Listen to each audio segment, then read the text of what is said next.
Today, we're going to quickly add your printer to Mac OS 12 on your Brother HLL2370DW. In the top left corner, click the Apple icon. Then click System Preferences. Next, double-click Printers and Scanners. Click the plus button located below the printers list. Your machine should now display in the Add Printers window. Select your Brother machine from the list. In the Use dropdown, verify that the default driver has been selected. Then click Add. If your machine is not found, it is most likely due to an error in device discovery protocols.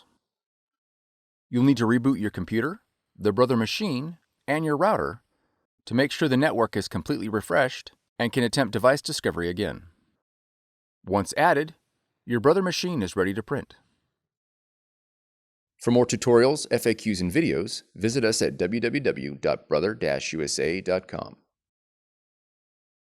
If you found this video helpful, be sure to subscribe. Thank you for choosing Brother.